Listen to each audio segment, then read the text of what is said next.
Chapter 4 confounding compounding. क्या तुम जानते हो कि दुनिया का सबसे बड़ा जादू क्या है? मैं किसी हाथ की सफाई या फिल्मों के स्पेशल इफेक्ट्स की बात नहीं कर रहा था। मैं बात कर रहा हूं एक ऐसी अदृश्य ताकत की जो एक छोटे से बीज को विशाल बरगद के पेड़ में बदल देती है। एक ऐसी ताकत जिसे ऑल्बर्ट आइंस्टीन ने दुनिया का 8वां अजूबा कहा था। उन्होंने कहा था कि जो इस ताकत को समझता है वह इसे कमाता है और जो इसे नहीं समझता वह इसे चुकाता है। इस ताकत का नाम है कंपाउंडिंग। सुनने में यह किसी बोरिंग गणित के चैप्टर जैसा लगता होगा। शायद तुमने स्कूल में इसे कंपाउंड इंटरेस्ट के नाम से पढ़ा होगा, लेकिन मेरी बात मानो, यह गणित नहीं है। यह ब्रह्मांड का सबसे शक्तिशाली मनोवैज्ञानिक हथियार है। यह वह जादुई चाबी है जिसने कुछ साधारण दिखने वाले लोगों को इतिहास के सबसे अमीर इंसानों में बदल दिया। लेकिन यहां एक बहुत बड़ा पचड़ा है। कंपाउंडिंग का सबसे बड़ा सच यह है कि यह हमारे इंसानी दिमाग के काम करने के तरीके के बिल्कुल खिलाफ है।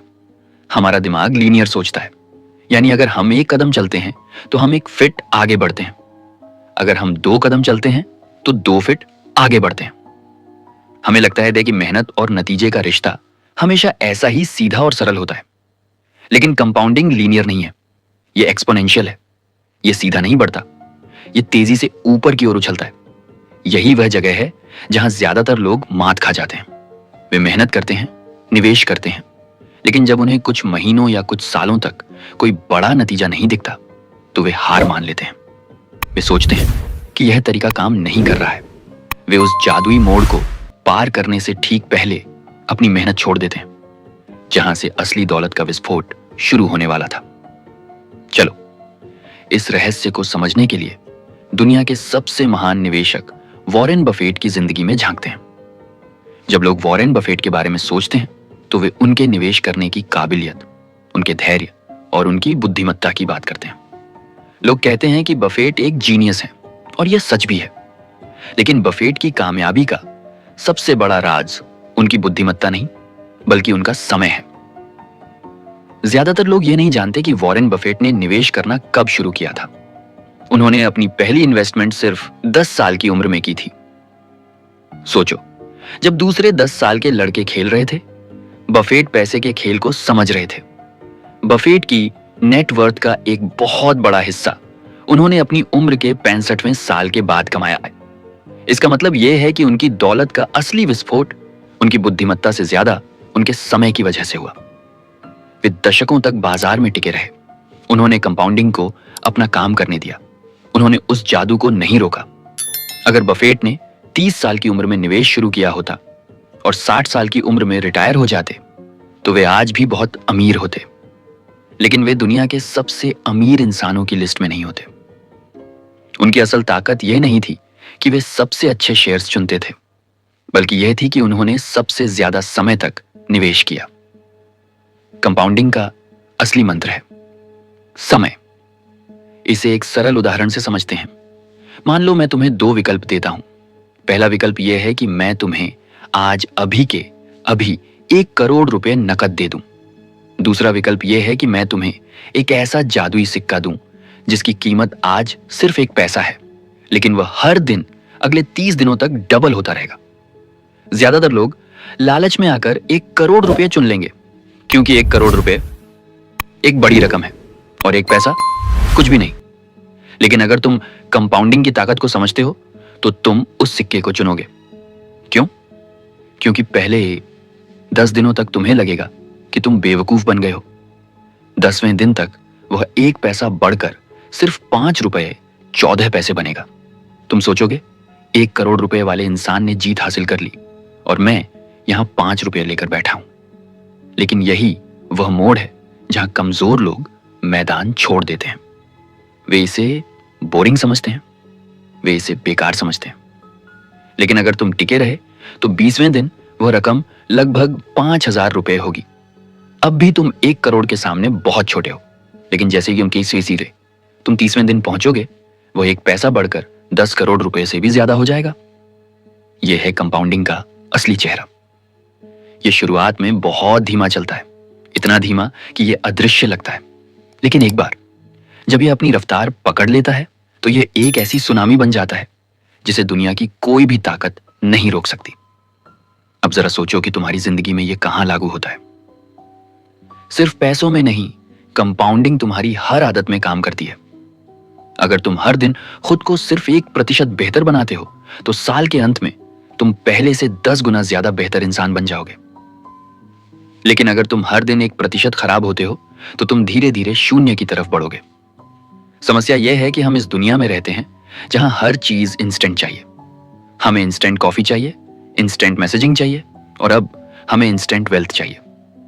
हम चाहते हैं कि आज निवेश करें और कल करोड़पति बन जाए। हम उस बोरिंग पीरियड को बर्दाश्त नहीं कर पाते जहां मेहनत तो हो रही है लेकिन नतीजे नहीं दिख रहे। मनोविज्ञान की भाषा में इसे वैली ऑफ डिसअपॉइंटमेंट यानी निराशा की घाटी कहते हैं। यह वह समय होता है जब तुम सही दिशा में काम कर रहे होते हो, तुम अनुशासन का पालन कर रहे होते हो, लेकिन तुम्हारी प्रोग्रेस एक सीधी रेखा में दिखती है। तुम्हें लगता है कि तुम अपनी जगह पर ही खड़े हो। यही वह समय है जब ज्यादातर लोग हार मान लेते हैं। वे अपनी स्ट्रैटेजी बदल देते हैं, वे शॉर्टकट ढूंढने लगते हैं या वे निवेश करना ही छोड़ देते हैं। वे उस जादुई कर्व के ठीक नीचे होते हैं जहां से ग्राफ अचानक ऊपर जाने वाला होता है। सफल और असफल इंसान के बीच का सबसे बड़ा फर्क यही है। असफल इंसान नतीजों के लिए काम करता है और सफल इंसान प्रोसेस के लिए काम करता है। सफल इंसान जानता है कि कंपाउंडिंग का जादू तभी काम करता है जब उसे बीच में न रोका जाए। अमीर बनने का सबसे बड़ा रिस्क यह नहीं है कि तुम्हारा निवेश डूब जाएगा। सबसे बड़ा रिस्क यह है कि तुम समय से पहले हार मान लोगे। तुम उस जादुई सिक्के को 20वें दिन फेंक दोगे, यह सोचकर कि यह काम नहीं कर रहा है। दौलत बनाने का सबसे सरल लेकिन सबसे मुश्किल रास्ता है धैर्य और निरंतरता।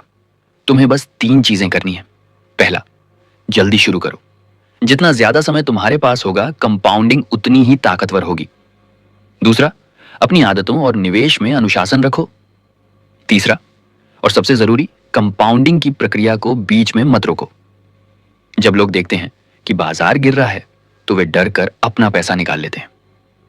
वे कंपाउंडिंग की चेन को तोड़ देते हैं।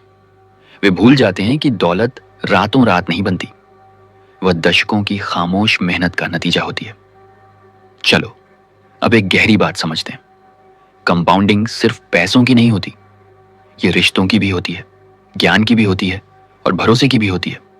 अगर तुम हर दिन अपने पार्टनर को थोड़ा सा ज्यादा प्यार और सम्मान देते हो तो सालों बाद तुम्हारे पास एक ऐसा रिश्ता होगा जिसे कोई भी तूफान नहीं हिला पाएगा। अगर तुम हर दिन एक पन्ना पढ़ते हो तो सालों बाद तुम्हारे पास वह ज्ञान होगा जो तुम्हें भीड़ से अलग खड़ा कर देगा। यह सब कुछ उसी एक नियम पर चलता है, छोटे बदलाव, बहुत सारा समय और अटूट धैर्य। आज मैं तुम्हें एक ऐसी चुनौती देता हूं जो तुम्हारी सोच को बदल देगी। अपनी जिंदगी का कोई भी एक ऐसा लक्ष्य चुनो जिसे तुम हासिल करना चाहते हो, चाहे वह सेहत हो, पैसा हो या कोई नई स्किल। अब उस लक्ष्य को 1 साल के नजरिए से मत देखो, उसे 10 साल के नजरिए से देखो।